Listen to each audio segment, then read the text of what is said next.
Hello, everyone. Welcome to this Zoom presentation coming to you from the Destination Marketing Corporation for Otsego County, or the DMCOC, or more easily digested, the County Tourism Office. My name is Jacqueline White, and I'm the Travel Trade Manager here. The mission of the DMCOC is to actively promote and market Otsego County for the purpose of encouraging overnight visitation, thus contributing to the economic impact of tourism in our communities through the generation of occupancy tax revenues. So heads and beds. The DMCOC is the source of thisiscooperstown.com, the county's tourism promotion website. As a tourism-related business within Otsego County, you are entitled to free promotion by our office. This includes free promotion of your events on our website as well. We're here today to show you how to make this happen. My colleague, Aline, is here to provide you with the information that you need to understand how to submit your events or how to have them automatically included on our events calendar. Aline, thank you in advance for sharing with us how easy this process is. Thank you, Jacqueline. Thank you so much for having me and for this opportunity to share what you guys are doing, in the community, and just really explain how this works, give you guys some tips, and see how we can all work together during this time that we need more than ever. So I'm going to screen share and then start what we prepared here for today. We'll talk about the events, and we'll also talk about a few social media tips, but it's really about how you as a local business can stay digitally connected with your audience during COVID-19, during the recovery that is coming, for every destination in the country. And through that process, learn how you can partner with the tourism office and with the strategies that they're doing. Jacqueline and Cassandra and the team, they really work with specific visitor audiences, and they work to bring those visitors to their website, and you can participate. You can be listed, as she mentioned, and take advantage of that audience. So the topics that we're going to cover is some tips on Facebook and Instagram, things that you can do with your own business pages, and then the events calendar, which will look in real time, the calendar that is on thisiscooperstown.com. Just a positive message here. I've been talking, we are a digital agency, and we work with multiple destinations across the US, and we've been talking to a lot of people that are going through the same scenario as you guys are in New York. So we need to understand that things will bounce back, that eventually we'll enter a recovery period. And this is where communicating what you have, communicating what your business is doing or reopening, it's crucial for travelers that are planning to see what's happening, but also for the community, right? I like this quote a lot from the American Marketing Association. They said, people are going to continue to consume content. They will just do a little different, right? They will just do through other channels, through websites, through social media. So with that being said, the first thing that we had prepared here is really about adjusting your message. So don't go dark, right? Don't stop your posts. I had the experience to work with a destination actually that stopped posting completely. And that's not the way to go, right? You don't want people to forget your brand, either if it's a restaurant, an attraction, or whatever. You don't want them to forget who you are through this process just because you cannot bring people inside. So really don't stop your posts. Instead of pausing, continue with an adjusted message. A lot of brands are doing inspirational, they're doing history related posts, throwback Thursdays, tell us your memories. So those are all things that tourism businesses can take advantage and really, continue to share. Here's a restaurant, which is, pretty obvious. A lot of places, in many communities are doing this, the pickup and delivery. Now I'm in Georgia, so things are starting to reopen a little bit here. We're seeing a lot of activity, restaurants saying how is the cleaning being done, what procedures they're putting in place. All of those communications are important for travelers as well. The second idea is to host Facebook Lives, watch parties. I saw attractions doing a lot of that, which was awesome. In the last month, behind the scenes tours, recipes with the chef in the kitchen if the restaurant cannot take people in, just live tours of your business. So again, people can still see that you're there, that you have not closed. These are just other examples, some national recognizable brands here, but they're all working the same angle. They're working with Dream.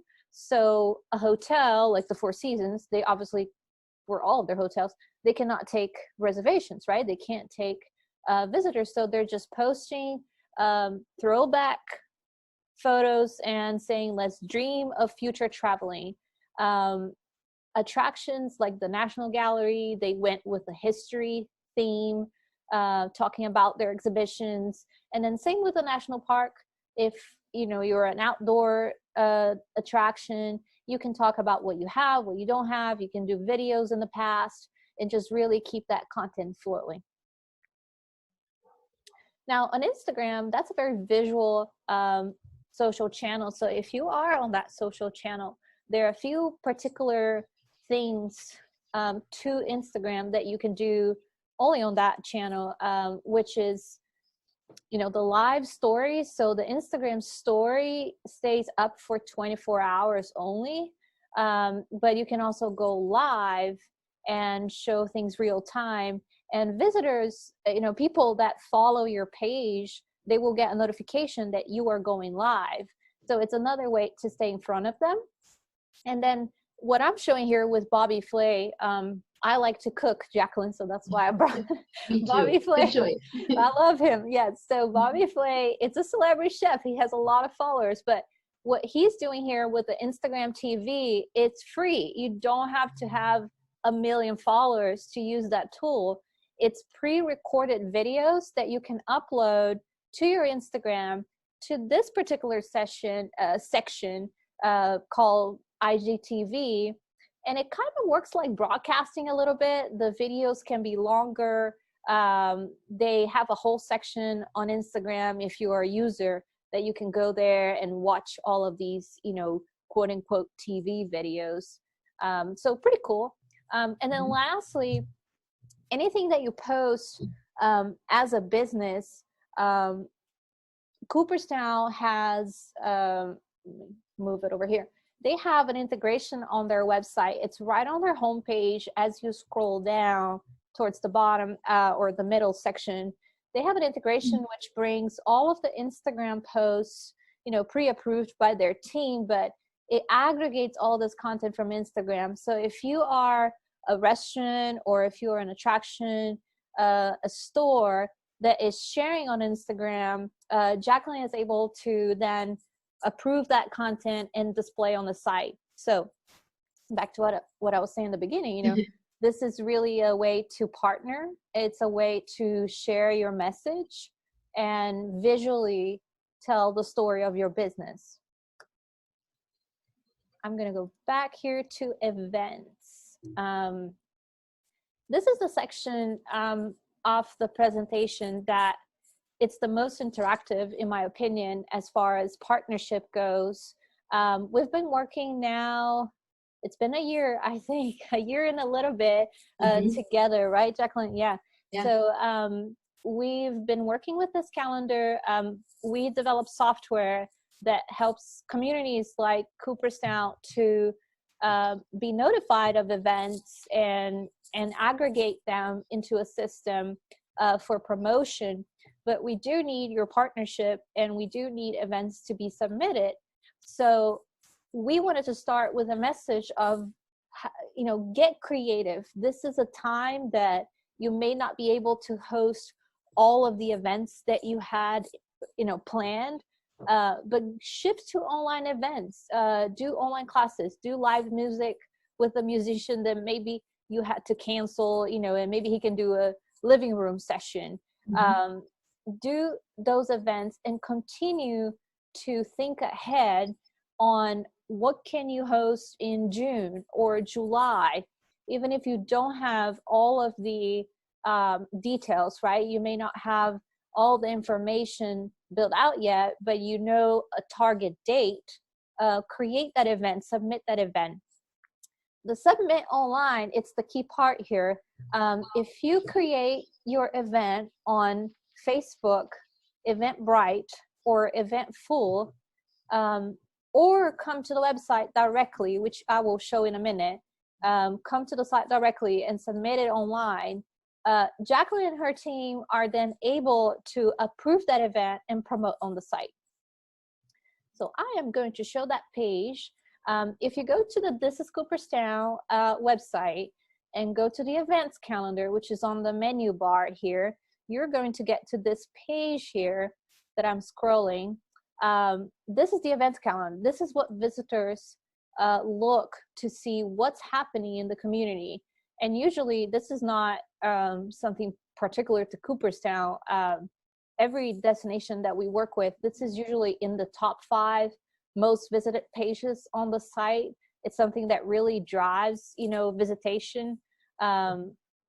So here, these are all events that Jacqueline approved up to today, and your business can be listed. So again, all of this content comes automatically from Facebook, Eventbrite, and Eventful. If you list your event on those particular platforms, we'll be able to find that in the dashboard for approval. If I am a visitor, and I'm just want to look around, I'm going to show you some of the features here. I can see the list of events, right? I can enter maybe one of the events here, like the birding event. They have 2 dates. I can see when that is happening, and I can see, the details that they entered. This is important because the more you enter about your event, more information, we'll be able to promote on the site. And then the basic information of where it's located and get directions. The get directions, it's cool if this person is on their mobile device and they're looking at the site, they can get, driving directions right away to that event. And they can also share that on the list here. Then on the sidebar, people can search the events, they can look on a map view, and then they can also look the event categories. Now, these are custom categories that Jacqueline created with a team. So, to kind of further filter the list and give people more options. The cool thing here, I think it's if we open, for example, classes and workshops, or even the packages, is that you can really create events for things that maybe you did not initially think it was an event. If you have, the workshops online or in person as we work through this, or even packages that like these businesses put together, it's a getaway package edition for the Hall of Fame. That's not necessarily someone playing with a band, but it's an event. It's something that people can look forward to and plan to attend or plan to join. So think about that. We have communities that work with, they are a bakery and they have Friday cupcake sale. It's things happening that make the destination look good and actually show everything that is happening, for someone that is not from the area. The don't miss this, it's added value for partners only, but it's also a category that visitors can look and use it. They can also filter by date. So if I have my travel dates planned, I can select specific dates or a particular filter here. And then at the bottom. Go Can I ahead. just interject there? That's where it's important to think ahead. I know a lot of people wait to put their events up only a few weeks ahead of time. But if you guys know the dates, like Aline was saying, ahead of time, but don't necessarily have all of the description and all of the details, the date is solid. Let's get it in there as soon as possible and don't wait, because visitors are planning well in advance, months, you know, a lot of months sometimes. So thinking ahead is really important with that part. That's right. And it's, you know, the planning time, Jacqueline, it's usually what we see is a good 3 months, you know, when you talk travel and all of that. So yes, the more that you can think for summer and fall, go ahead and load those events so we can start promoting them right And now. they might not be ready to promote them on their own social media platforms, but that's, again, just to reiterate, where you can submit your own event, which Aline is going to go into as well. That's right. So if you don't want to add to, if you're not on those online platforms, Facebook, Eventbrite, and Eventful, those are good to promote your own event. You know, it's a distribution channel. So, you know, be there. But if you're not there yet, you can still be on the tourism website. You need to come to the website, to the events page, and then click submit your event. This will open a form that you can fill out and complete the information, you know, the name of the event, who is the host, which is your organization, the location, which is a physical address of the business. If you're doing a virtual event, make sure you have at least your business information so we can show that on a map. If you have tickets, if you're selling anything specifically, if people have to register for your event, make sure you add that URL as well. And then the description, like I said, the more description that you can add, the better, for people to understand what the event is. And then on the dates, yes, this is important, no matter how far the dates are. But we also have some options. You know, if this is an event that happens every Thursday, or something that you know for sure, you know, summertime, I have First Fridays happening downtown, that kind of stuff. You can work that frequency in the form and just list your event with one item that will appear accordingly, you know, with the dates. So make sure to set that up here in the form. And then my favorite part, which is the image, this tells a story because people are visual. So use the image that best represents your event and your business. If you have multiple events, I would recommend using different images for each event. So when someone is on the list, right, and they're, you know, kind of working through all of the events, it does not look like a repetition that they could miss. So be the most detailed you can with the information, and that just makes the calendar so much more interesting, you know, and fun to work with. Also, if you don't have a photo right away, an image to put in, it will default to, I believe, our logo. Correct. So there will be something in there, but again, it's not as exciting as the rest of the photos that you can see that are there now. So there would be something, and you could always edit later. You could send it to me later, and I can get it in on the back end. Just so you know that too. Correct. Yeah, I like the pictures tell a story, so I always like to point that out. But these are, you know, basically the features that we have. Again, this is heavily dependent on partnership, and it just helps everybody, right? The distribution that you have as a local business with the tourism site, it's a very targeted audience. It's a very heavily promoted audience that Jacqueline and her team are bringing to the site. So take advantage of that, use that distribution channel. And then for us on the tourism side, the more we can show here, more people get excited and plan their visit, you know, and actually can drive visitation, you know, to the destination. So it's a win-win for all of us. We did have some practical event examples here. We'll be happy to share this information as well, this slide deck after the call. But if you are doing this process of opening, reopening kind of businesses that we are in as a country, if you cannot open your doors, think of how you can work with virtual events as much as possible. If you're a bar or music venue, you may be able to reschedule those live performances.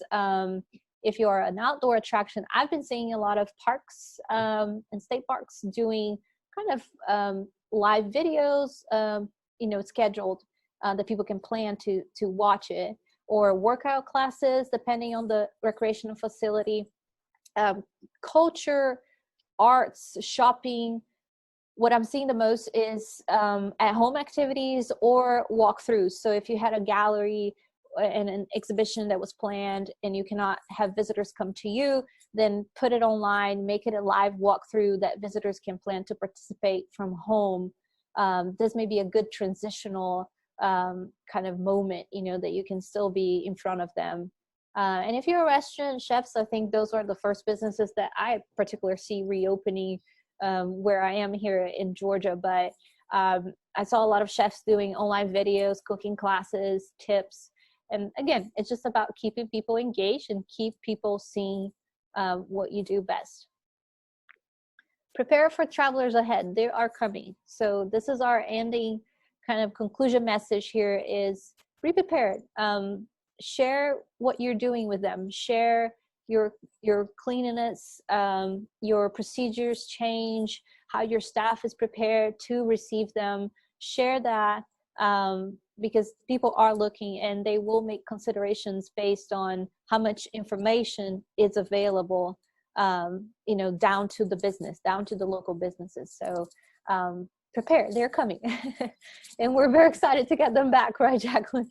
Absolutely. Yes. All right, great. Can you touch on one thing? With everything kind of in transition, things keep changing, the dates get pushed out, they get brought back.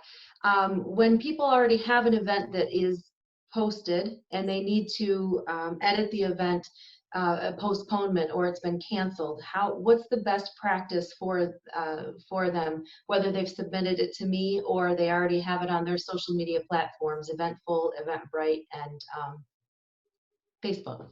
Great. Yes. So excellent question. So if you created an event today and for whatever reason you need to change the date or you need to cancel, the event, if you created in any of the online platforms, the Facebook, Eventbrite, and Eventful, we are able with the software to bring those updates automatically.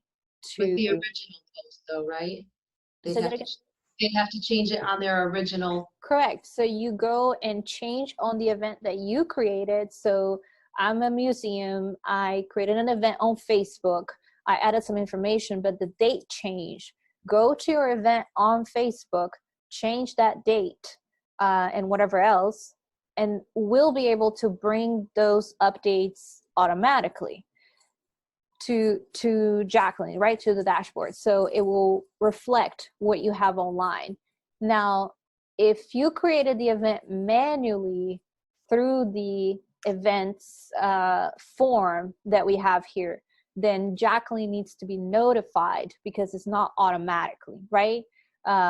In the case of a date change or a cancellation, do notify the Cooperstown team so they can make the changes in your listing, in your particular event.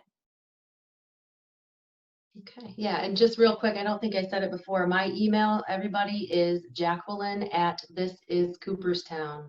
So that's JACQUELINE at thisiscooperstown.com for any of those kind of edits or questions. Great. Did you have any other questions, Jacqueline? Do you think we're good? Did we cover everything? Really good, and I do hope people take advantage of this. This is a very easy and free promotion for your businesses. There is some criteria to have your stuff allowed to be on the calendar, but just contact me and I'm more than happy to go over everything with anybody that's interested. Yeah. We also have the partner guide that I just remember, you know, the PDF partner guide, which is how to promote your events.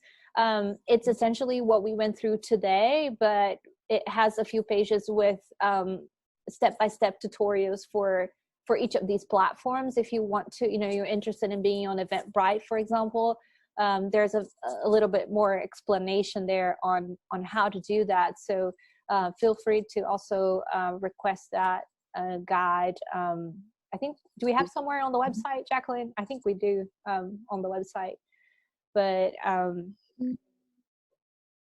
I'm not sure about that, but like if they request it, I can pass it through. great. Absolutely. Yeah. All right. Awesome. So this was very good. Thank you everybody for listening and joining the call. We appreciate the time, and you know, we're here to help. So Jacqueline, thank you again for the opportunity. I really appreciate it. Absolutely. We're really glad that we've partnered up with you. This is great. Thank you. Thank you. Thank you.